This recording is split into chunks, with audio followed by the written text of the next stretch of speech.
Numbers 12, page 89. Places in the wilderness where we should camp. Come, be our guide. If you do, we'll share with you all the blessings the Lord gives us. They marched for 3 days after leaving the mountain of the Lord, with the ark of the Lord's covenant moving ahead of them to show them where to stop and rest. As they moved on each day, the cloud of the Lord hovered over them, and whenever the ark set out, Moses should arise. Shout, "Arise, O Lord, and let your enemies be scattered. Let them flee before you." And when the ark was set down, he would say, "Return, O Lord, to the countless thousands of Israel." The people complained to Moses. Soon the people began to complain about their hardship, and the Lord heard everything they said. Then the Lord's anger blazed against them, and he sent a fire to rage among them, and he destroyed some of the people in the outskirts of the camp. Then the people screamed to Moses for help, and when he prayed to the Lord, the fire stopped. After that, the area was known as the Taberah, which means the place of burning, because the fire from the Lord had burned among them there. Then the foreign rabble who was traveling with the Israelites began to crave the good things of Egypt, and the people of Israel also began to complain. "Oh, for some meat," they exclaimed. "We remember the fish we used to eat for free in Egypt, and we had all the cucumber, melons, leeks, onions, and garlics we wanted. But now our appetites are gone. All we ever see is this manna." The manna looked like small coriander seeds, and it was pale yellow like gum resin. The people would go out and gather it from the ground. They made flour by grinding it with hand mills or pounding it in mortars. Then they boiled it in a pot and made it into flat cakes. These cakes tasted like pastries baked with olive oil. The manna came down on the camp with a dew during the night. Moses heard all the family standing in the doorways of their tents, whining, and the Lord came extremely angry. Moses was also very aggravated. And Moses said to the Lord, "Why are you treating me, your servant, so harshly? Have mercy on me. What did I do to deserve the burden of all these people? Did I give birth to them? Did I bring them into the world?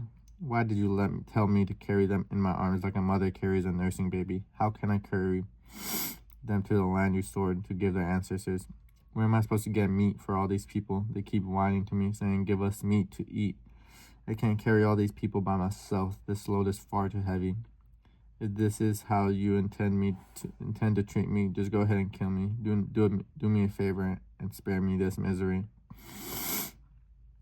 Moses chooses 70 leaders.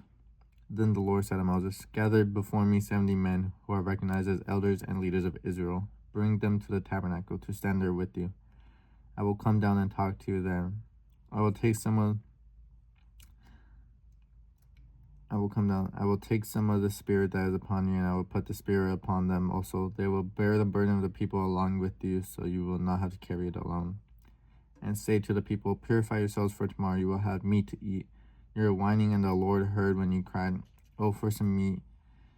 We were better off in Egypt.' Now the Lord will give you meat, and you will have to eat it, and it won't be just for a day or two, or for 5 or 10 or even 20. You will eat for a whole month until you gag and are sick of it. For you have rejected the Lord, who is here among you, and have whined to him, saying, 'Why did we ever leave Egypt?' But Moses responded to the Lord, 'There are 600,000 foot soldiers here with me, and yet you say I will give them meat for a whole month? Even if we butchered all our flocks and herds, would that satisfy them? Even if we caught all the fish in the sea, would that be enough?' Then the Lord said to Moses, 'Has my army lost its power? Now you will see whether or not my word comes true.' So Moses went out and reported the Lord's words to the people.